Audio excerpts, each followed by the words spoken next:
Okay, the following video is not to glorify violence or incite or encourage it. The following video is not about the person you were probably trying to look up, because there's been an error in identification, very likely. Can't prove it, but then again, I can't prove that I can't find it. Here we go. First off, Minnesota Democratic Farmer Labor Party. Because the word Labor Party is included in their name, this has the effect of causing certain subgroups in the United States to be triggered strongly. This is the Democratic Party of Minnesota. Okay, there's lots of subsets for the Democratic Party. All right, and it has a 3-letter initial, DFL. Okay, this is not an issue that plays a part in this subject matter.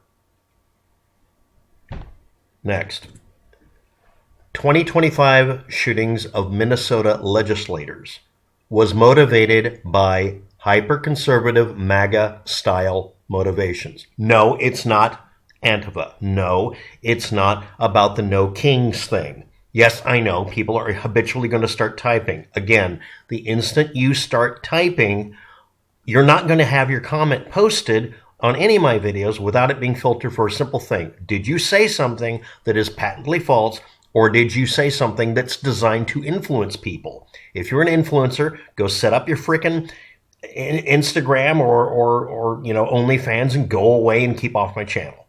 If you're here to discuss facts, don't post falsehoods. The shootings of the Minnesota legislators and the target list that's being called anything other than that, it's a manifesto, but it's really a target list, was of Democrats. This is a Republican versus Democrat thing.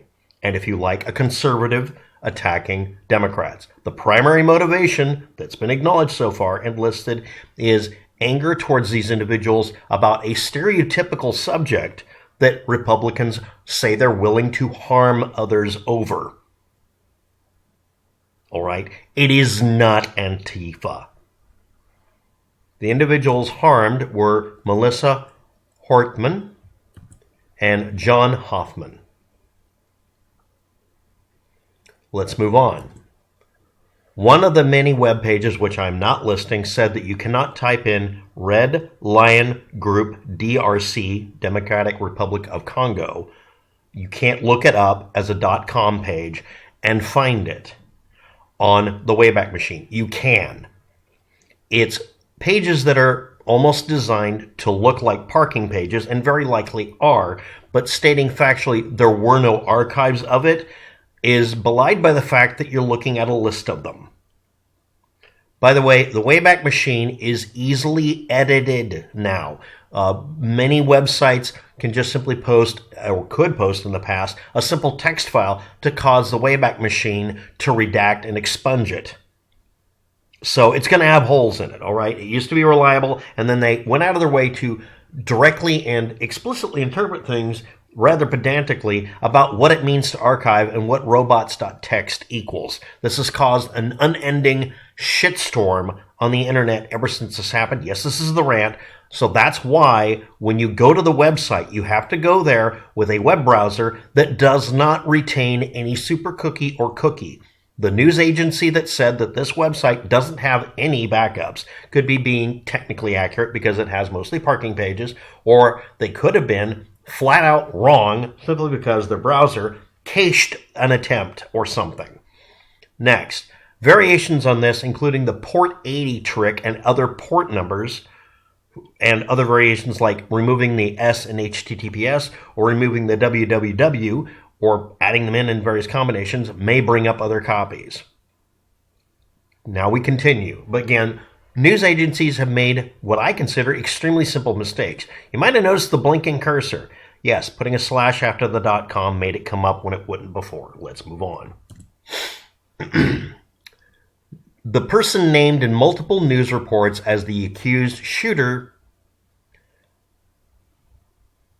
is listed as various names, duplicate names, and such when you look them up on various pages. I will have a set of links below that go to most of what's causing maybe confusion or fact.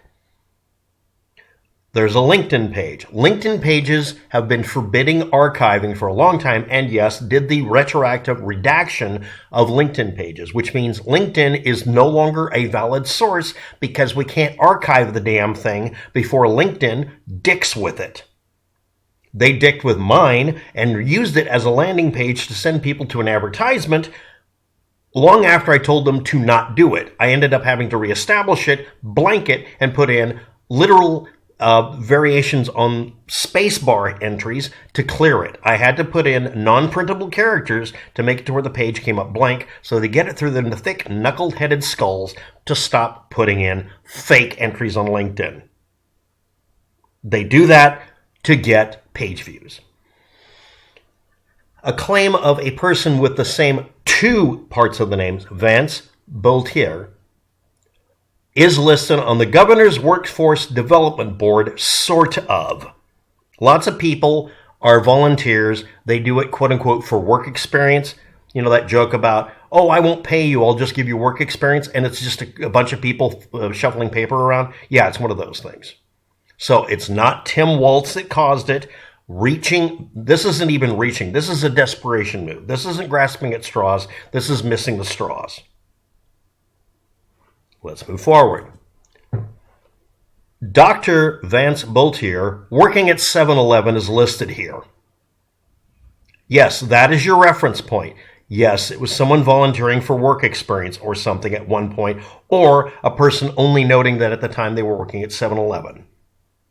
Okay. The person is current age is 50-something. Born in the 1960s, late 60s, like 67 or 68. Let's move on. I've deliberately removed the image to the right because we don't know that this is the correct person. The doctor or doctorate this person had, international relations for undergraduate degree at St. Cloud State University in Minnesota, a master's of science of management degree, and a doctorate in leadership for advancement of learning and service, Cardinal Stritch University in Milwaukee, Wisconsin. Okay, this is like having a doctorate in philosophy and calling yourself a doctor, and it looks really impressive, and you then go off and do a video for the Discovery Channel about ancient aliens. This is not a doctor. Every one of you with one of these degrees, go ahead and comment below. I have that degree. I'm totally a doctor. Right. I'm not listening to you. We're not having that discussion. Let's move forward. Again, an image has been removed here. A person at 81 died in 2013 who is related to this individual. And there was a funeral service announcement. I'm not involving these people's faces and names for a reason. Here's the Instagram where someone has decided to bring up the motivation of this individual. A speech, a sermon based on John blah blah blah is polted. Boelter's deep concern with spiritual fragmentation, disobedience with the church, etc. Yeah, that's totally your average godless liberal bastard. A doorway for satanic influence. Cain's murder of Abel. Continue on and on and on. Potential act of domestic terrorism. Yeah, okay, that's an interesting way of saying it. As for no false kings and flyers of no kings, I want to point out something that's very, very, very important here as we go back to the incident. Here we are. Okay, number one, a person that likes your group and likes what you're posting and likes your flyers may decide to go distribute them. Two, someone who's opposing you might go around and rip flyers down because they're mad at you. Next, the individual we're talking about had a manifesto listing exclusively, as far as we know, Democratic targets. So totally it's Antifa. Totally it's the Democrats? No, it's not. This is a MAGA conservative type, except he may not be MAGA. This is a person motivated exclusively by religion-induced intolerance. As for any connection you desperately want to make to some other politicians, or even MAGA, or even the Democrats, it doesn't matter. None of that is relevant until we get an unedited copy of what this person's motivations were. Suspect and alleged motive. Alleged motive. I love these wordings. Here we go. Act of political violence. He was clearly impersonating a cop. He was against abortion. He was against pro-abortion rights. He was after anybody and everybody. The names of the two people who are no longer with us were on the names on the list, along Tim Walz himself. Okay, so this is a person who knew Tim Walz, totally inoperative for Tim Walz, but he's listing him as somebody he's going to go after. He doesn't like people who aren't pasty white, apparently. Tanya Smith, State Attorney General Keith. We're not getting the whole thing. The No Kings protests opposing the policies and actions of Donald Trump were planned for that day. He was interfering with them. So totally must be one of them. Doing this caused them to make sure that march didn't happen. If you're not aware of it, these marches against Donald Trump are really making Donald Trump angry. They're getting in his way of dominating the front page. His response to this, I guarantee you, will be a self-serving post about himself, aggrandizing himself, needing to be literally on every front page. The suspect vehicle had an AK-style firearm. Likely, it was using a .308 or .762 cartridge gun. Okay. He might have only used a pistol. We haven't gotten any details. Okay. These two individuals are no longer with us. Everybody who's targeted is a Democrat. This individual has strongly conservative leanings. And if you want to assign this to anything, Antifa would be the polar opposite of what this person would fall under. This person was probably running around tearing down the frickin' the No Kings posters, or grabbing as many of them as he could, saying he was going to put them up and then diverting them so they wouldn't go up. And he posted, he left a note behind explaining everything about himself very clearly. If you see Fox News even allude to anything other than this person being conservative, they are lying to you. If you see a YouTuber doing the same, they are lying to you. They know damn good and well this has no basis. And me saying I'm sure it's conservative is a presumption and a conclusion on my part. I don't have any full evidence for it because, again, like every other damn time, all social media pages have been redacted. And any way we could find out what the person independently, find out what the person really believed has been removed and scrubbed so that we have to just take what we're handed. And again, we have to emphasize this according to a very specific website that's supposed to be a good news source. This website here, Red Lion Group DRC for Democratic Republic of Congo, fucking didn't get archived when there they are. And by the way, it was only about 4 of them it worked. It was archived. It just wasn't archived with any information about him, except for this. If you rip open the source code, there's shit hidden in there. I'll leave that for your homework assignment for all of you fight clubbers. Thanks for watching. Have a good day. Good luck with that.